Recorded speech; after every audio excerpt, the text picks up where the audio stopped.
Hello and welcome to Simply Sassos Real Estate 101. I'm your host, Rob Sassos.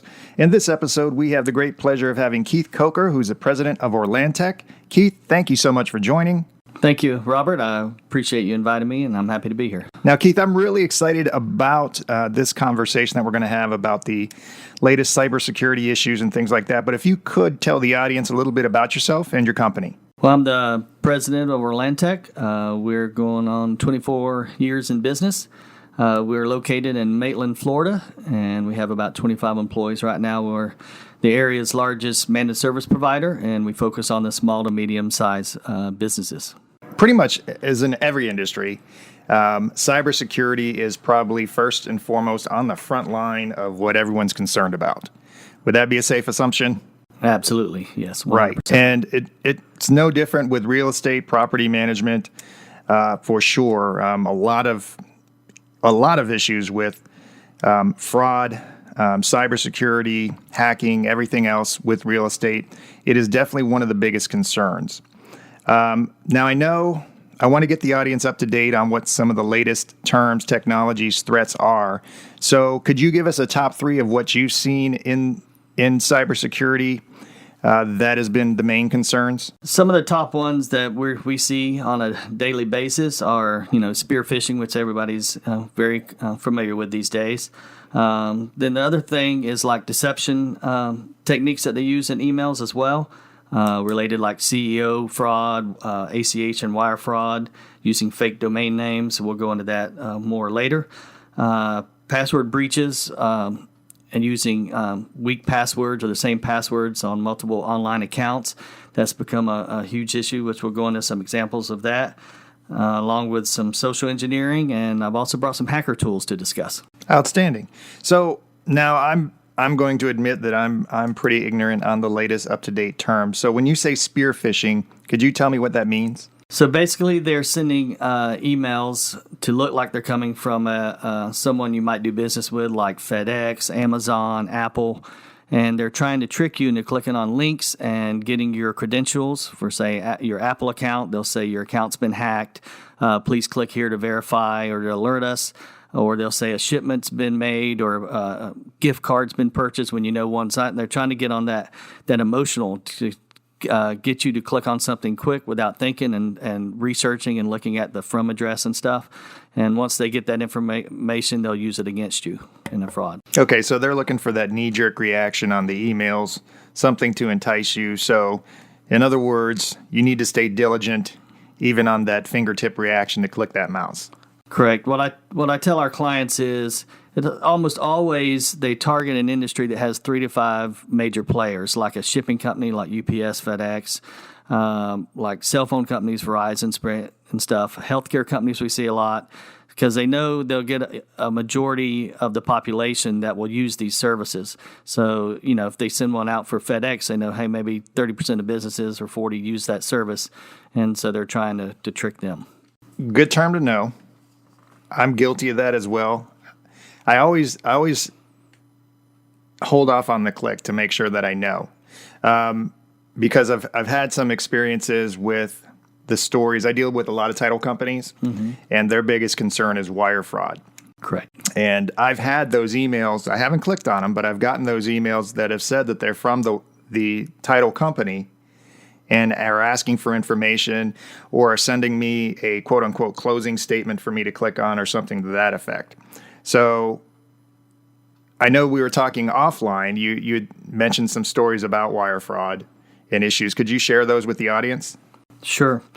So what you have to be aware of is they will go out and actually pay for a domain name. The hackers, they're targeting you directly. They're not for something like a ACH transaction or a wire transfer.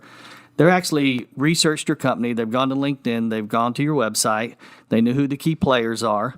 They'll actually, from LinkedIn, they can see who you do business with sometimes, and also from your website if you have customer testimonials and stuff. So the hackers are going to pay like $35 to GoDaddy and maybe just change one letter on your domain name and then do the research and then send trying to trick you into doing that wire transfer.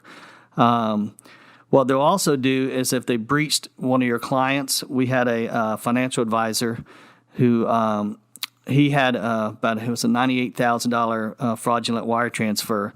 And one of their clients, their email account had been breached, and they determined the hacker had been in his account for probably 2 months, monitoring all the emails back and forth until he chose the correct time when he knew he was doing this real estate transaction, and said he needed to have it happen right away, and sent to the administrator of the financial advisor to transfer $98,000 so he could do this real estate transaction.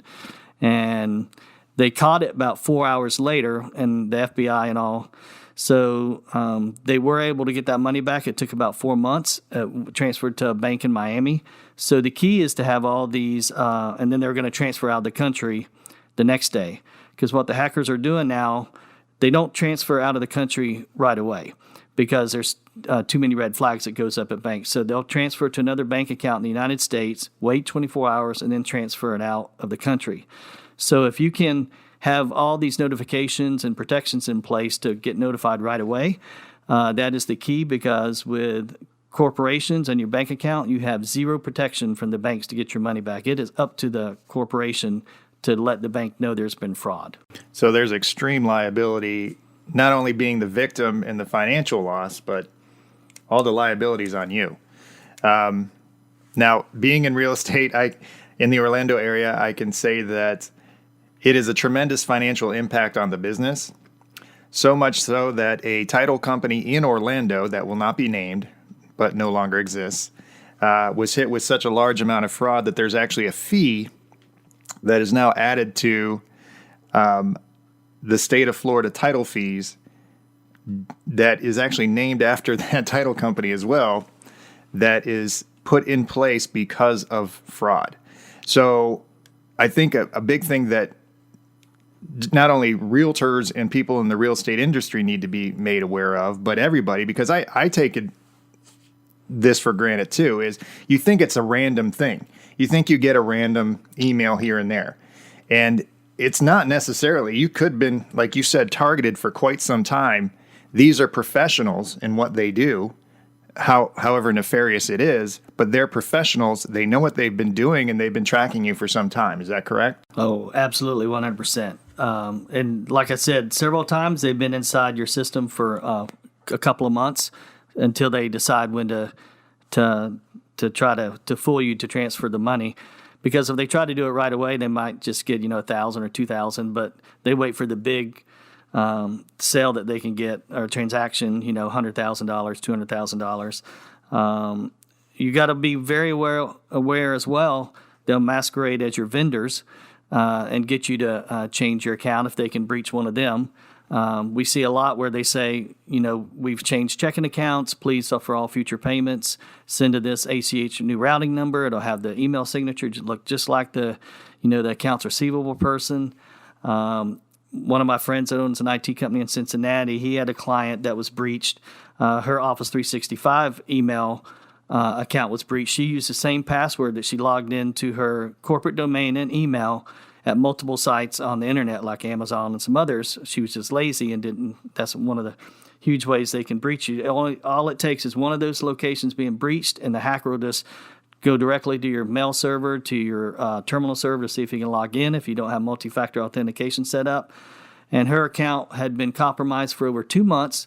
They were a property management company, and the hacker had monitored all the emails. She had all the contacts in her contact list, so the hacker has complete control as her through Office 365. Sent an email to every single one of the tenants and said they'd changed banks. Please send all your future rent payments to this new routing number. And then what was the really kicker on this was he put a code word in the body of the email. So anybody that replied to that email, it redirected that email with a rule he had set up in Office 365. So she never saw the emails coming back and forth.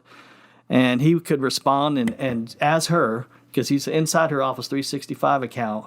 And that hacker, was over $500,000 was transferred to the hacker's offshore account. So with that, with Office 365, if you don't have multi-factor authentication set up on it, which is like when you set up a Gmail account, and it'll text you a code if you try to log in from a different machine that's not recognized. Office 365 has the same thing configured, and there's no cost to it. You just got to contact your IT department or whatever, and if you don't have that set up, they can set that up for you. Now, Keith, we talked a lot about how cybersecurity and breaches, et cetera, affect real estate, but we also have a lot of listeners on here who aren't in real estate. What are some of the safeguards and concerns that they need to be made aware of in terms of day-to-day use of the internet, day-to-day use of their computers? I'd say the number one thing I'd like to talk about regarding that would be the password breaches that we see. Like 80% of breaches are because of the use of strong or weak passwords and using the same password across multiple sites, as I discussed earlier. That is one of the easiest things you can do to protect yourself and to make changes quickly across all your accounts. We recommend using a password manager such as LastPass. There's several of them like OnePass, KeePass. Apple has its own password manager. You should never save your passwords in your browser or in your contact list or anything. The password manager, you only have to remember one long password, and then it'll auto-populate all of your username and passwords through extensions inside your browsers or an app on your phone. Makes it extremely complicated for the hacker to breach any of your credentials. They use very strong encryptions. But the key is, using long passwords as well. So our clients, we used to tell them 8 characters, upper, lowercase, and a special character. Now, with current technology, if a hacker were to capture that, even in an encrypted method, and I'll talk about that in a little bit, but they can use utilities free on the internet to decrypt those passwords if they capture them at 8 characters or less. We're now requiring our clients to be a minimum of 12 characters and actually recommended 15. Like currently my password is 24 characters. But what is cool now is a passphrase with spaces can be used on your servers with Office 365, with LastPass, with quite a few of these password managers. So you can just use a sentence or a phrase. So I even tell people, like, make a goal, like if you have to change your password every 90 days or 180 days, make a goal in that time period, like, I will lose 10 pounds by summer. I will go to more of my kids' soccer games. I will go on more dates. I'll take more time off.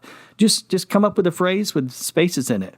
So easy to remember, much easier than upper and lower and special characters. It takes a few extra seconds a day, but it makes it exponentially harder for any of the hackers to crack a very long password. Good information to know. Kind of very 007 too. I kind of like it. Now, what are some of the other things that you have to tell us about?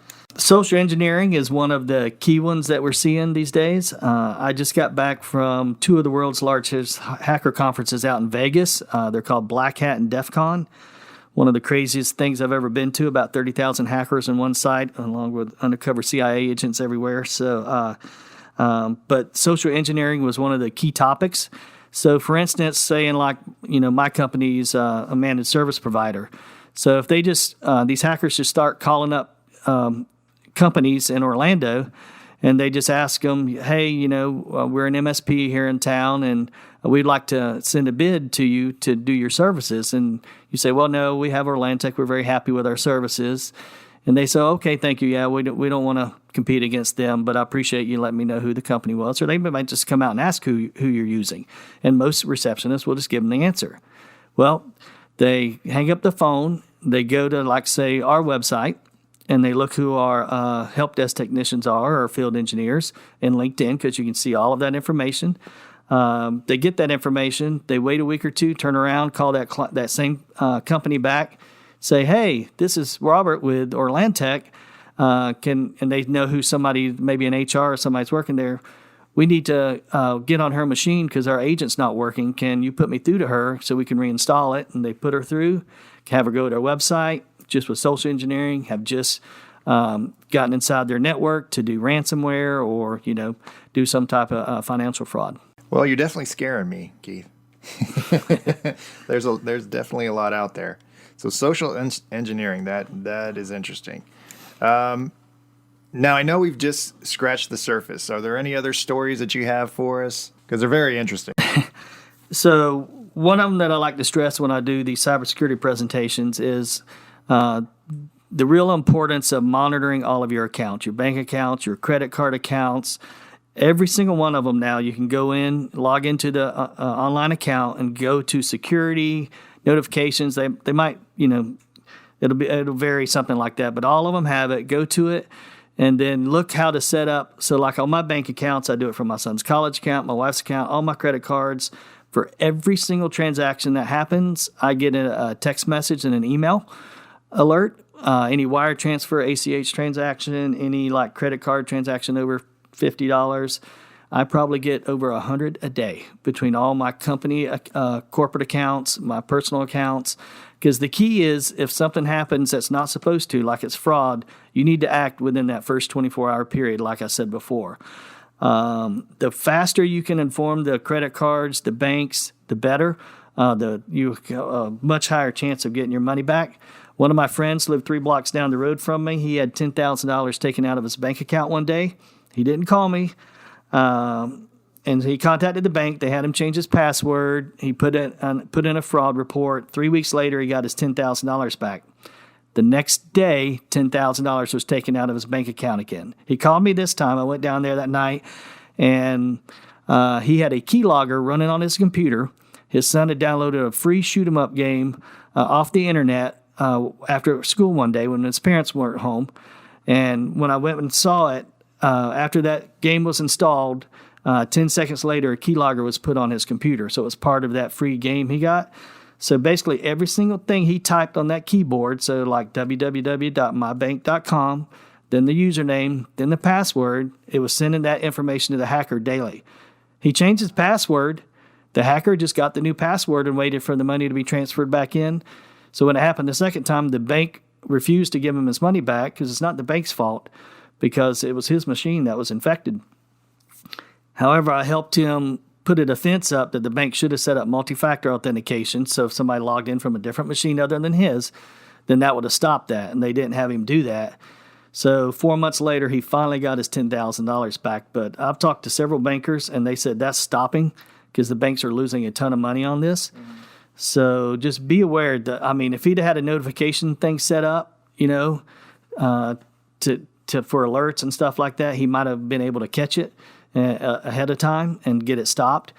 So anything you can do with credit cards, wire transfers, especially for your companies and stuff, because these big transactions, you can also put several blocks in place with your banks. There's like ACH block. They've got check block, ACH reverse positive pay.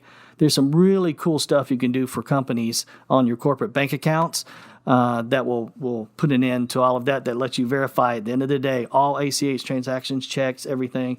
We signed up for it a few months ago, and my bank, it was a pretty big bank here in town I'd been with for about 10 years. They wanted $500 a month extra for this service. Wow. I mean, that's $6,000 a year, and I'm like, well, let's look around. So got some quotes, and another big bank here in town did it for $50 a month. For the same service. So, look around. You can get it at a reasonable rate, and it really can protect all your corporate money. Okay, so that's a large variable right there. So it definitely pays to shop around. Well, I am absolutely positive, even though I am a layman to all this, that we've probably only just scratched the surface of this, Keith. Tell us a little bit about all the services that you offer and how we can reach you. Well, our main services are the managed services providing outsourced IT support. So we have 2 different packages. We call our Total Care Full, which we basically come in and become your IT department. You just pay a monthly fee based on how many users you have, a set rate. Or we have our Total Care Assist. So if you have a larger company that has help desk or an IT admin and stuff, we come in and we take over control of the network infrastructure, the servers. Like we have one client that's about 700 users. So they handle all their help desk, and we maintain their 70 servers for them, so they don't have to keep the high-end staff. They can outsource that.